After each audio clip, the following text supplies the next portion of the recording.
നല്ലൊരു ദിവസമായിട്ട് അഖിലേച്ചി മാത്രം എത്തിയില്ലല്ലോ. അമ്പലത്തിലേക്ക് വരുന്നല്ലേ പറഞ്ഞത്? എനിക്ക് തോന്നുന്നില്ല വരുമെന്ന്. ജോലി പോയത് പിന്നെ ആകാശേട്ടൻ ആഘോഷങ്ങളിലൊന്നും പങ്കെടുക്കാറില്ലല്ലോ. ആകാശേട്ടൻ വരാതെ അഖിലയും വരില്ല. വരണമെന്ന് വിചാരിച്ചാലും എന്തെങ്കിലും ഒരു കാരണം പറഞ്ഞ് മാമി അത് തടസ്സപ്പെടുത്തും. എങ്ങനെയെങ്കിലും ഈ താലികെട്ട് ചടങ്ങൊന്ന് കഴിഞ്ഞു കിട്ടിയാൽ മതി. അതുവരെ ടെൻഷനാ.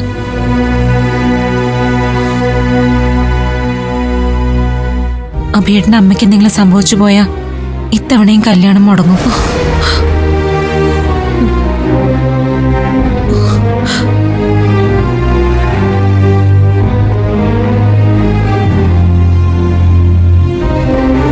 മോളെ, അരുതാത്തൊന്നും പറയല്ലേ.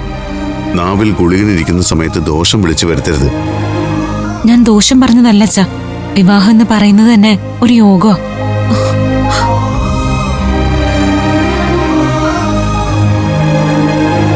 പലതവണ മുടങ്ങി ആ യോഗം ഇല്ലാതെ പോയതല്ലേ. എന്നെ ഉദ്ദേശിച്ചല്ലേ നീ അത് പറഞ്ഞത്?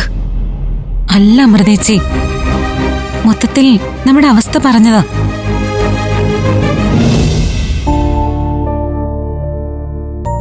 കല്യാണത്തിന്റെ കാര്യത്തിൽ എന്തോ ഒരു ദോഷം നമുക്ക് എല്ലാവർക്കും ഉണ്ട്. അല്ലെങ്കിൽ ഈ ദിവസം തന്നെ അഭിയേട്ടന്റെ അമ്മ ഐസിയുലാവോ?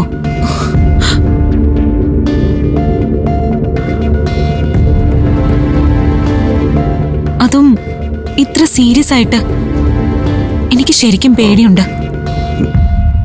നമ്മളെപ്പോഴും പോസിറ്റീവായിട്ട് ചിന്തിക്കണം മോളെ. ഒന്നും സംഭവിക്കില്ല. ഇതൊക്കെ ഓരോ പരീക്ഷണങ്ങളാണെന്ന് വിചാരിച്ചാൽ മതി.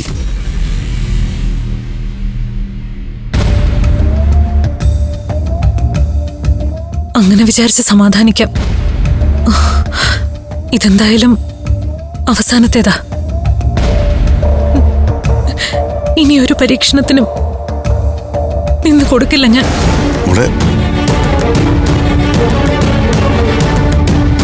ഇങ്ങനെ സങ്കടം പറഞ്ഞുകൊണ്ടിരിക്കാതെ സന്തോഷത്തോടെ എന്തെങ്കിലും ഒന്ന് പറയാവോ? സന്തോഷിക്കാനും ഒന്ന് മനസ്സ് തുറന്ന് ചിരിക്കാനും പേടിയോ മോളെ ചേച്ചിക്ക്?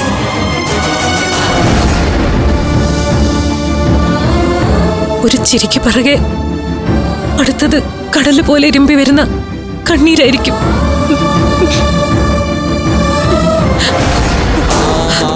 അനക്ക പറഞ്ഞ പോലെ മുഹൂർത്തം ഒന്ന് കഴിഞ്ഞു കിട്ടിയാ മതി.